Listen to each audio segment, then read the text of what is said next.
바랍니다. 오늘 마태복음 4장 12절로 17절인데요. 이 마태복음을 보면 특별히 유대인들을 위해서 쓰여진 복음서예요. 유대인들은 어떤 사람들입니까? 말씀을 맡은 민족이잖아요. 말씀에 통달한 민족이라고 할 수 있습니다. 유대인의 나음이 무엇이냐? 유대인의 뛰어남이 여러 가지가 있는데 그 중에 제일은 로마서에서 말씀하시기를 말씀을 맡았습니다 라고 했어요. 그래서 유대인들에게는요, 특별히 이 마태복음을 통해서 예수님이 누구신지에 대해서 증거하고 계세요. 오늘도 14절을 보니까요, 이는 선지자 이사야를 통하여 하신 말씀을 이루려 하십니다. 이런 식의 표현들, 선지자 누구를 통하여 구약 성경에 말씀하신 것을 이루려 하심이라. 누가요? 예수님이. 예수님도요, 이 주어진 말씀, 기록된 말씀을 이루기 위해서요, 진짜 무슨 장인이 어떤 아주 귀한 작품을 만들 때 한 땀 한 땀 정성을 다하시는 것처럼 예수님도 우리에게 주신, 기록하신 말씀을 이루기 위해서요, 정말로 힘쓰셨다는 것을 알게 됩니다. 한번 보겠습니다. 1장 22절, 마태복음 1장 22절.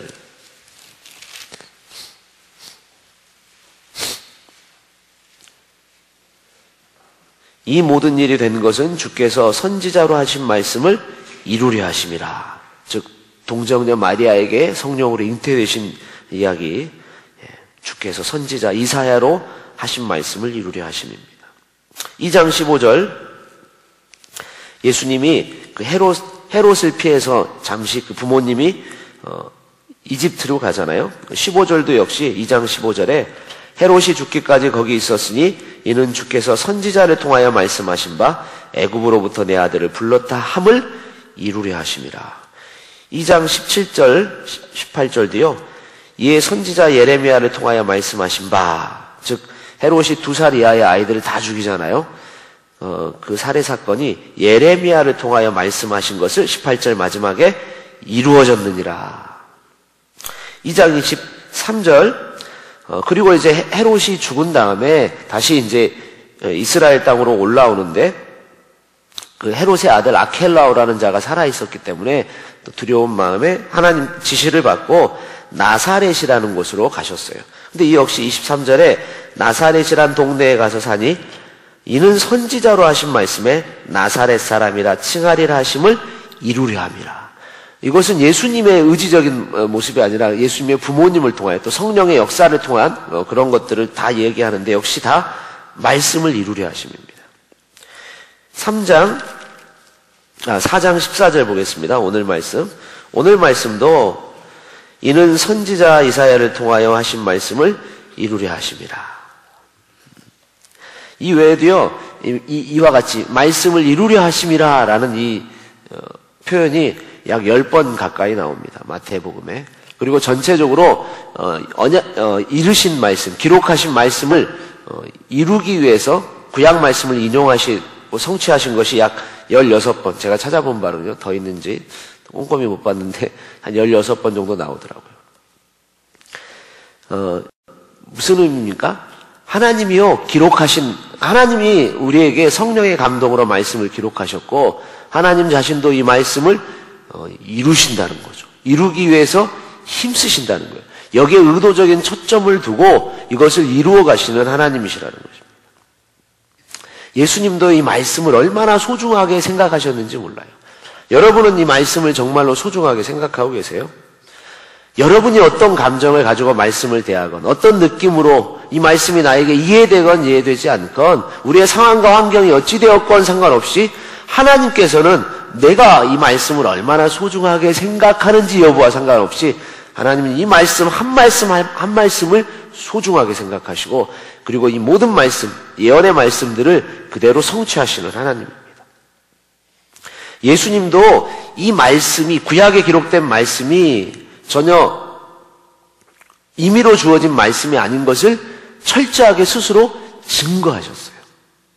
예수님이 증거하셨어요. 성령의 감동으로 여러 기록자들을 통해서 기록하신 말씀을 예수님이 성취하셨어요. 수많은 예언들을 성취하셨잖아요. 우리에게요, 하나님께서 때로는 감동을 하시죠. 그것을 레마의 음성이라고 하고, 하나님께서 우리에게 여러 가지 방편으로 말씀하시죠. 때로는 꿈으로, 때로는 환상으로, 때로는 마음의 감동으로. 근데요, 내가 꼭 이 말씀이 나에게 특별한 어떤 계시적으로 나에게 주어지지 않을지라도 이미 진리의 말씀은 다 기록이 돼 있어요. 내가 이 말씀을 전혀 몰랐던 말씀이라 할지라도, 이것이 나에게 전혀 와닿지 않는 말씀이라고 할지라도, 믿어지지 않는 말씀이라고 할지라도 하나님께서는 반드시 이루세요. 꼭 내가 어떤 신비한 체험을 해야 되는 것도 아닙니다. 내가 더 말씀을 더 많이 알아야 되는 것도 아니에요. 우리는 이미 기록하신 이 말씀을 통해서 우리 하나님의 뜻을 알아갈 수 있고, 하나님께서 역사를 통하여 이루어 가실 하나님의 계획들을 발견할 수 있는 것입니다.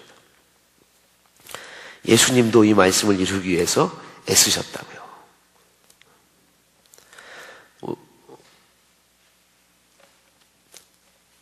특별히 오늘 이 본문에 마태복음에서 이루려 하심이라고 언급하신 이 말씀들은 근데 하나의 초점이 있음을 알게 돼요. 오늘도 한번 보겠습니다. 다시 한번 12절, 13절 같이 한번 읽어볼게요. 예수께서 요한이 잡혔음을 들으시고 갈릴리로 물러가셨다가 나사렛을 떠나 스불론과 납달리 지경 해변에 있는 가버나움에 가서 사시니, 즉 예수님의 마태복음, 마가복음, 누가복음, 공관복음이라 그러잖아요. 근데 이 복음서에는, 세 개의 복음서에는 예수님의 초기 사역이 세례받으시고, 그리고 광야에서 40일 동안 금식하고 시험당하시고, 그리고 시험에 승리하신 이후에 바로 전개된 사역이 갈릴리 사역이에요. 근데 이제 요한복음은 그 중간에 어떤 다른 사역이 한 약 8개월의 사역이 있었음을 얘기해주고 있습니다. 그런데 마태, 마가, 누가에서는 의도적으로 그 8개월간의 사역은 기록하지 않고 곧바로 시험당하시고 승리하신 이후에 이 갈릴리 사역이 있음을 얘기하고 계세요. 근데 마태도 역시 똑같이 그렇게 전개해 나가고 있는데 초점이 있다는 거죠. 14절, 15절, 16절 같이 한번 읽겠습니다. 이는 선지자 이사야를 통하여 하신 말씀을 이루려 하심이라. 일러스되 스불론 땅과 납달리 땅과 요단강 저편길 이방의 갈릴리여, 흑암에 앉은 백성이 큰 빛을 보았고 사망의 땅과 그늘에 앉은 자들에게 빛이 비치었도다. 이것은 이사야를 통하여 예언하신 말씀의 성취인데, 이사야 9장 1절을 한번 보겠습니다.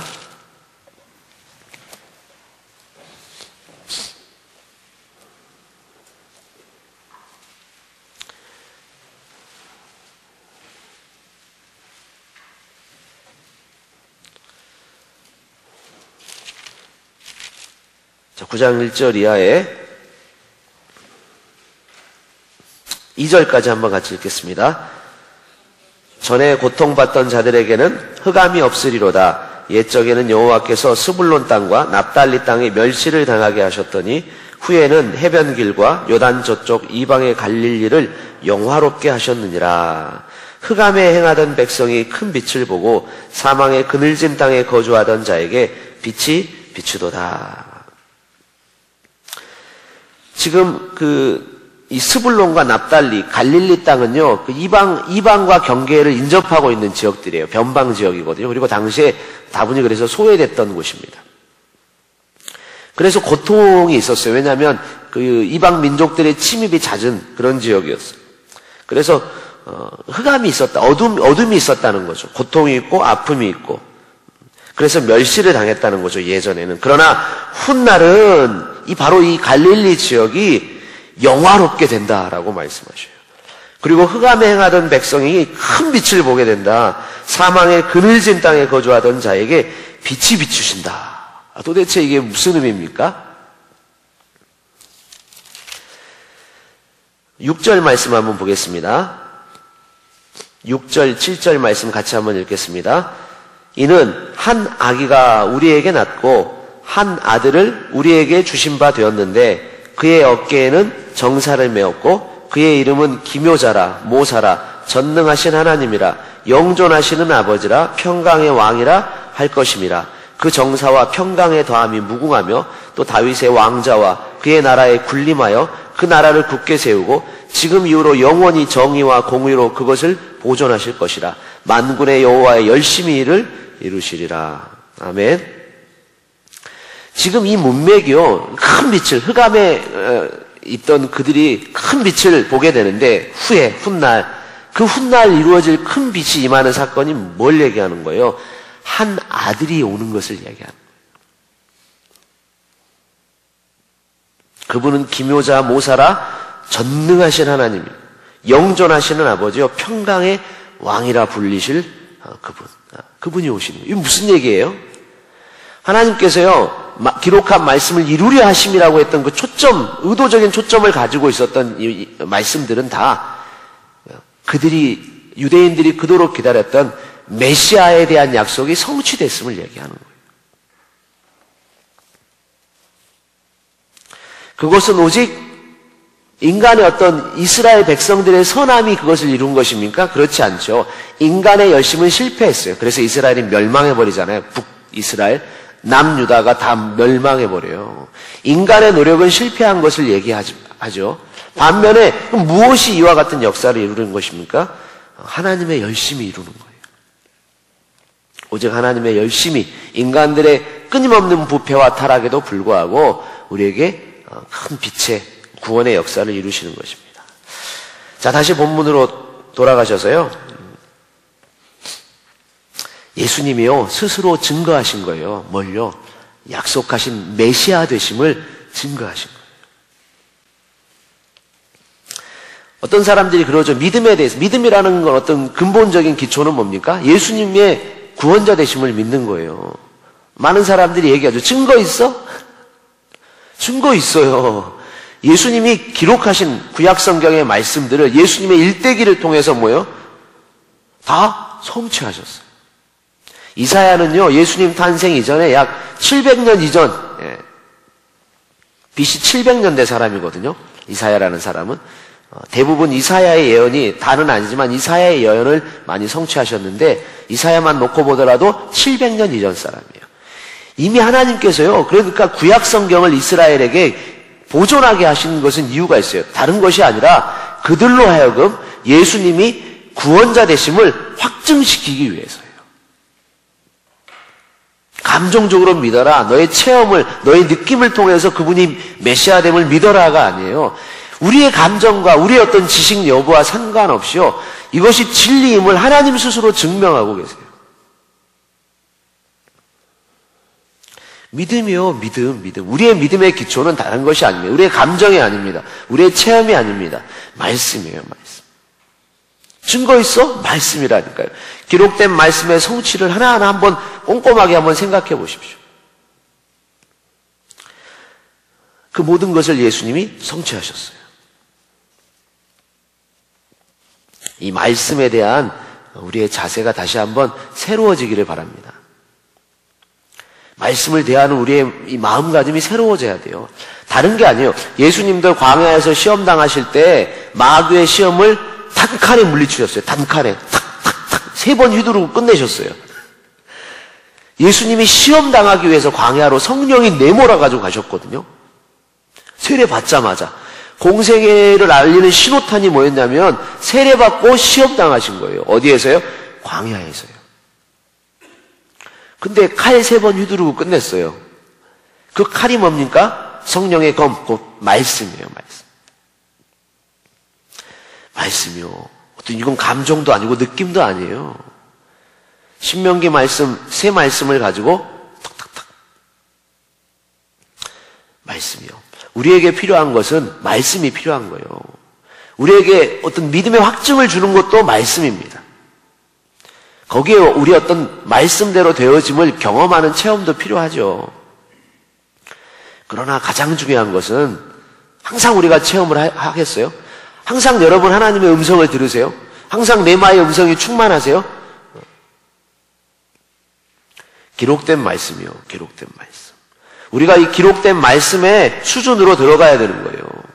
내가 꼭 이 말씀들을 나에게 맞춰서 적용시키고 걸러내는 것이 아니라 내가 이해가 되건 내가 내 상황과 부합하지 않건 내가 내 느낌이 없건 상관없어요.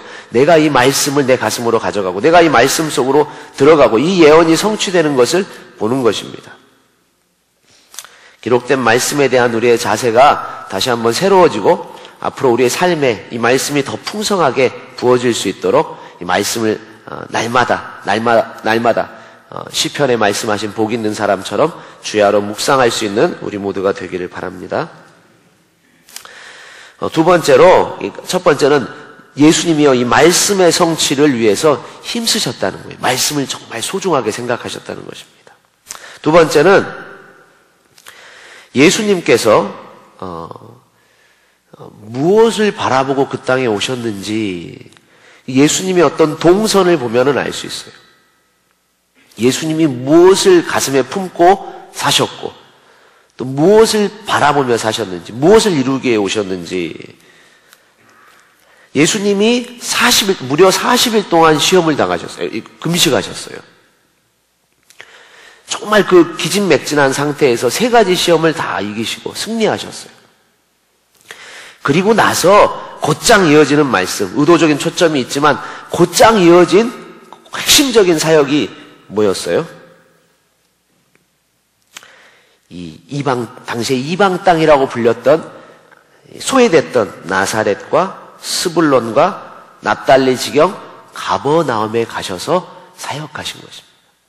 사셨다라고 표현되어 있는데요. 거기에서 뭘 얘기하신 거예요? 17절에 이때부터 비로소 전파했다는 거예요. 뭘 전파하셨어요? 회개하라 천국이 가까이 왔느니라. 전파했다. 이거 뭐를 하나님의 나라를 전파했다. 다시 얘기하면 전도하셨어요.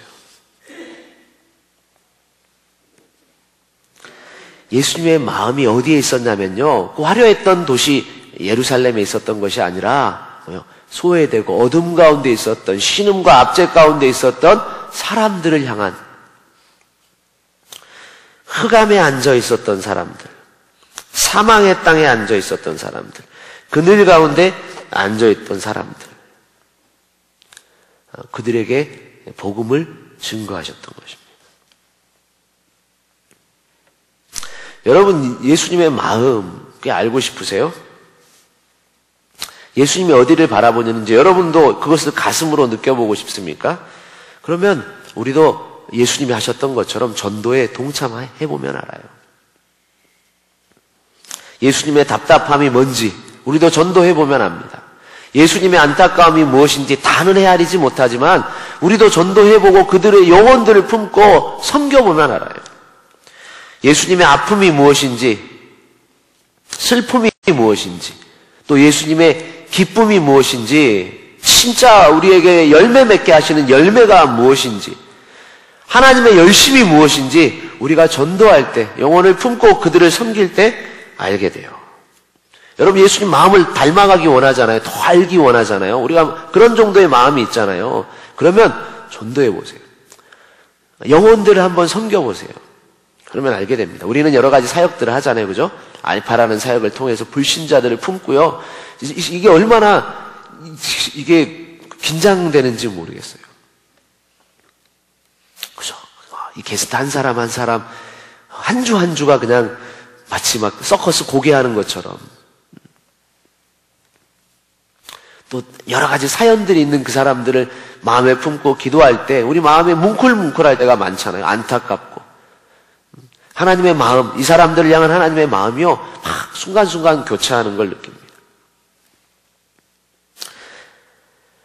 우리의 셀 사역도 마찬가지죠. 우리 셀 한 사람들 오늘 세워진 것 같으면 한 사람이 세워진 것 같으면 다른 사람이 픽 쓰러져 있고 그 사람은 간신히 세워놓은 것 같으면 요 사람이 또 쓰러져 있고 그러면서 마음속에 무너지는 마음들. 그죠? 예수님은 얼마나 더 그러시겠어요? 여러분, 어둠 가운데, 흑암 가운데 있었던 사람들에게 빛 대신 예수님이요, 자신의 정체를 드러내기 위해서 직행하셨어요, 한마디로. 압제당한 사람들의 눈물을 닦아주고, 그들의, 아픔의 문제들을 해결하기 위해서 가셨는데, 사실 이 사람들 뿐이겠어요? 우리가 그런 사람들 아니에요. 우리가 그랬던 사람들이잖아요. 우리가 사실은 흑암의 깊은 골짜기에 앉아 있었던 사람들 아닙니까? 주저앉아 있었어요. 그죠? 일어날 힘이 없었어요. 사탄에 묶여서 고통당하고 있었고, 죄와 저주에 묶여 있었던 인생 가운데 우리 주님이 임하신 거예요. 그죠? 우리의 열심이 하나님을 만나게 한 것이 아니라 우리는 끊임없이 죄악된 열심이 있었고, 하나님께서 오직 하나님의 열심이 그냥 이방 땅에 있었던 우리를 향해서 오신 거예요. 그리고 그분이 빛 되심을 우리에게 증거해 주셨어요. 그래서 우리의 심령에도 그분의 빛 되심이 임하고 우리의 삶이 변화된 거잖아요.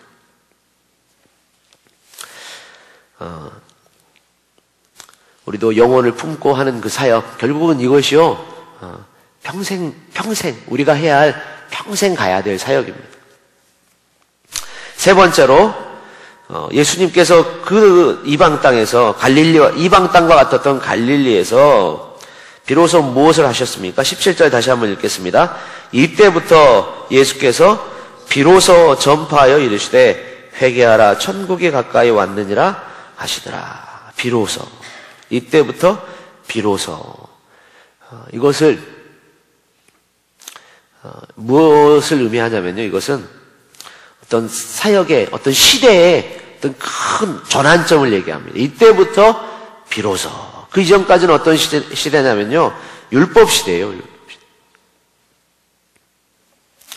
드디어 이제 비로소 요한이 사로잡힌 이후에 비로소 이제 어떤 시대가 펼쳐지는 거예요? 복음 시대가 펼쳐져요. 복음이라는 게 뭐예요? 천국이 온 것이 복음입니다. 하나님의 나라가 있어요. 세상 나라도 있습니다. 흑암 가운데 살았던 그 백성들에게, 어둠 가운데 살았던 그들에게 힘이 없어서 주저앉아 있었고, 그것이 인생인 줄 알고 그것이 기쁨인 줄 알고 살았던 사람들에게, 그것이 추구해야 될 삶의 목적인 것으로 착각하며 살았던 사람들에게 빛을 비춰주셨어요. 일어나게 하셨어요. 보지 못하는 자가 앞을 보게 하시고, 듣지 못하는 자가 듣게 하시고, 주저앉아있던 사람들을 일으켜 세워주시고, 소망 없던 사람들에게 소망을 주시고, 사랑받지 못했던 사람들에게 사랑을 주시고, 믿음 없는 자들에게 믿음을 주시고, 천국이요, 천국을 가져오신 거예요. 이 말씀은 세례 요한을 통해서 3장 2절에 보면 똑같은 말씀이 나옵니다. 3장 2절에 1절에 보니까 그때 세례 요한이 이르러 유대 광야에서 전파하여 말하되 회개하라 천국이 가까이 왔느니라. 역시 이사야를 통하여 하신 말씀을 성취한 사람입니다. 회개하라 천국이 가까이 왔느니라. 똑같은 말씀인데 회개하라 천국이 가까이 왔느니라 의미가 좀 다릅니다. 세례 요한은 회개하라 천국이 가까이 왔다는 것은 이사야 말씀을 인용했잖아요. 주의 길을 준비하라 그가 오실 길을 곧게 하라. 천국을 가지고 오시는 분 예수님이 가까이 오셨기 때문에 회개하고 맞을 준비를 하라는 말씀이었어요. 그런데 예수님이 인용하신 이 말씀 회개하라 천국이 가까이 왔느니라 라는 이 말씀은 이제 그 천국의 실체가 되시는 그분이 왔기 때문에 이제 하나님의 나라가 임하였기 때문에 회개하라는 거예요. 이제 율법 시대 모세를 통하여 주셨던 하나님의 그 법의 시대가 끝나고 정죄의 시대가 끝나가고 이제는 뭐예요? 은혜와 해방과 자유의 때가 왔음을 선포하시는 거예요. 여러분 천국이 있지요? 천국의 삶을 살고 계세요? 천국을 누리고 계세요? 그 천국을 증거하고 계세요? 회개하라 천국이 가까이 왔느니라. 이게 뭐예요? 복음이에요. 회개할 때 천국이 온다는 것입니다. 이것이 복음이에요. 복음은요 아주 명쾌하고 아주 심플합니다. 회개하고 그분을 바라볼 때, 그분을 영접할 때 그분의 나라의 삶을 누리게 되는 것입니다. 이것이 복음입니다.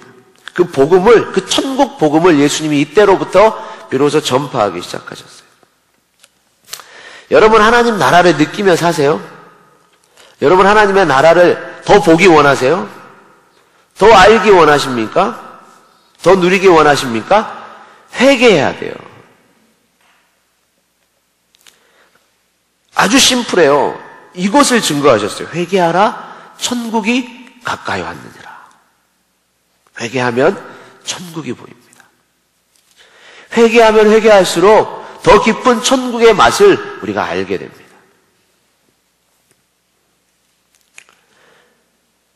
무엇을 회개해야 되죠?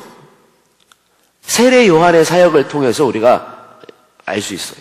세례 요한이요, 회개하라 천국에 가까웠느니라 할 때 어떤 사람들이 몰려왔어요? 많은 사람들이 몰려왔어요. 다 유대인들이죠. 그 중에 어떤 사람들이 왔냐면 3장 7절에 보니까 요한이 많은 바리새인들과 사두개인들이 세례 베푸는 데 오는 것을 보고 이르되, 바리새인과 사두개파 사람들이 많이 왔어요.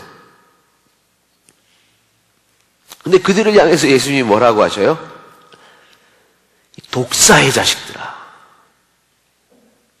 누가 너희를 가르쳐 임박한 진노를 피하라 하더냐. 진노의 자식들, 독사의 자식들, 이 바리새인과 서기관들, 이 사람들은 어떤 사람들이에요? 바리새파는 어떤 사람들입니까? 바리새파, 이 사람은 분리된 자라는 뜻이에요. 무슨 얘기냐면 우리는 너희들하고 달라. 바리새인들은요, 다른 유대인들을 향해서 우리는 니네하고는 달라. 굉장한 어떤 자부심이 있었던 사람들이에요. 다시 얘기하면요, 난 신앙이 좋아. 난 별 문제 없어. 난 자유해. 난 잘 믿어. 이 사람이 바리새파였어요.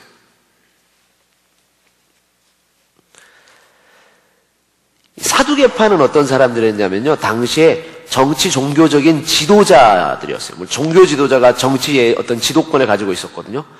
정치 종교의 지도자들. 이 사람들은 굉장히 이성적인 사람들이었어요. 근데 사두개파가요, 어떤 신학을 가지고 있었냐면 영은 없다, 부활은 없다, 천사도 없다. 굉장히 이성적인 사람들, 이성적인 사람들. 신학적으로 얘기하자면 소위 자유주의 신학이라는 거 있거든요. 이성적인 사람이에요. 자신의 생각으로, 자신의 이성으로 뭔가 납득이 되지 않는 것들은 다 걸러내버렸던 사람들. 자칭 사독의 후손, 대제사장 다윗 그 이후에 이제 유일한 제사장 가문으로 남았던 사두개파, 그 사독의 후손을 자청한 사람들, 굉장한 어떤 종교적인 신분이 있다라고, 구별됐다라고 주장했던 사람들, 그런 자부심을 가지었던 사람들. 근데 이 사람들이 뭐였어요? 실상은 영적인 지식이 없었어요. 이 바리새인들, 사두개파, 이게 오늘 이 자리에 어쩌면 내가 바리새인일 수도, 사두개인일 수도 있어요. 내가 이성적으로 믿어지지 않기 때문에 하나님의 말씀을 나의 이성이라고 하는 그 작은 깔때기로 다 걸러내버리는 사람들. 이 사람들을 향해서 뭐라 그러세요? 우리 주님이 세례 요한을 통해서 이 독사의 자식들아.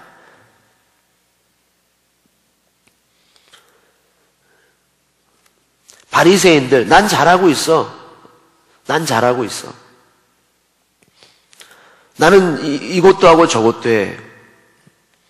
나는 새벽 기도에 나와. 나는 뭐 이것도 하고 있어. 어쩌면 우리가요, 나는 뭐 리더야. 어쩌면 우리가요, 우리 주님 보시기에 바리새인일 수 있어요. 난 문제 없어. 너희나 잘해. 셀 식구들 때문에 문제예요. 어쩌면 그 리더 때문에 셀 식구들이 문제인지 몰라요. 바리새인들, 사두개인들, 이외에도 물론 많지만 우리에게 적용해 볼 당시 믿는 자들이라고 자처했던 바리새인과 사두개인들. 우리 세례 요한은 그들에게 오직 회개에 합당한 열매를 맺으라 말씀하셨어요. 그들이 자신의 실체를 알게 될 때, 자신의 실체를 붙잡고 사실은 겸허한 마음으로 주님 앞에 무릎 꿇게 될 때, 그때 뭐예요? 그것이 회개입니다. 회개하면 어떤 일이 벌어져요? 천국이 임해요. 너무나도 이 심플하고 명쾌한 이 복음의 말씀을 그때 비로소 예수님께서 밝히 증거하셨다고요. 더 많은 이 천국의 더 깊은 맛을 누리게 되는 우리 모두가 되시기를 축복합니다. 오늘 세 가지 말씀을 증거했습니다. 우리 예수님이 생각하신 말씀, 우리 예수님이 진짜로 이거 얼마나 이 한 획, 율법의 한 획도 땅에 떨어지지 않고 이룬다고 하신 이 말씀을 우리가 어떤 마음으로 과연 내가 대하고 있는지, 나의 이해 여부를 떠나서 이 말씀을 정말로 소중하게 대할 수 있기를 축복합니다. 반드시 이 말씀이요, 약속이에요, 약속이에요.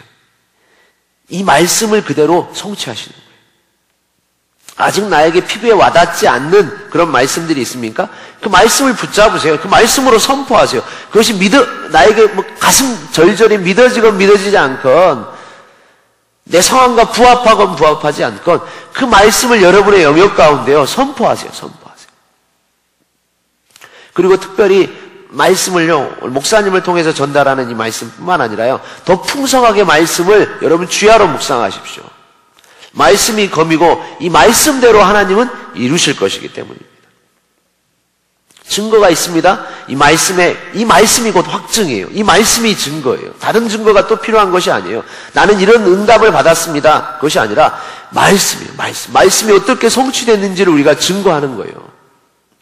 그 가운데 나의 간증도 있는 것입니다. 나의 체험이 먼저가 아니에요. 나의 어떤 신비한 것이 먼저가 아닙니다. 절대 그것이 먼저가 아니에요. 그것이 기준이 될 수도 없어요. 말씀이 기준이 되는 것입니다. 두 번째로 예수님이 어디를 향해서 어떤 마음을 품고 살았는지 다시 한번 우리가 분명히 알아야 됩니다. 예수님이요, 자신의 정체성을 숨기지 않았어요. 분명하게 드러내셨어요. 우리 안에는 예수님의 빛이 있습니다. 내 빛이 아니라 예수님의 빛이 있어요. 우리가 우리 각 삶의 영역 가운데서 내가 누구인지, 나에게 있는 빛이 무엇인지, 어디에서 왔는지를 우리가 드러내야 돼요. 왜요? 흑암 가운데 있는 사람들이 많이 있기 때문입니다. 우리가요, 지혜롭게, 능동적으로, 적극적으로 우리가 누구인지, 우리에게 하나님이 어떠한 일들을 행하셨는지를 우리가 증거할 수 있어야 됩니다. 우리가 여러분 알파에서 또는 셀에서요, 섬기는 일을 해보세요. 그러면 예수님을 더 알아가게 돼요. 나는 더 많이 배워야 돼요. 난 더 많은 것들을 경험해야 돼요. 그것이 아니라 여러분이요, 여러분의 자리에서 예수님을 정말로 더 알기 원하고 닮아가기 원한다면은 여러분 사역의 자리로 더 들어오세요. 그러면 예수님과 함께하는 삶이 무엇인지 더 알게 되는 것입니다. 세 번째로 천국 복음이 있어요. 천국 복음. 천국이 있습니다. 이미 왔습니다. 벌써부터 약 역사적으로도 2000여 년 전부터 이미 진짜 하나님의 나라가 임해버렸어요. 근데 여전히 하나님의 나라가 뭔지 모른 채로 살아가고 있습니까? 어쩌면 회개하지 않았기 때문일 거예요. 우리 가정에 아직 천국이 임하지 않았습니까? 어쩌면 회개하지 않았기 때문일런지 몰라요. 누가요? 바리새인과 사두개파와 같은 부모가, 리더가, 나 자신이 나는 괜찮아라, 나는 잘하고 있어라는 어떤 착각 속에서 오히려 그 어떤 다른 사람을 향한 정죄의 칼날을 휘두르면서 살고 있는지도 모릅니다. 더 천국을 더 풍성하게, 더 가까이 알고 보고 누리게 되는 저와 여러분 되시기를 축복합니다. 잠깐 나누고 오늘 특별히 비전 드립 팀을 위해서 먼저 기도하고 개인 기도하고 돌아가겠습니다.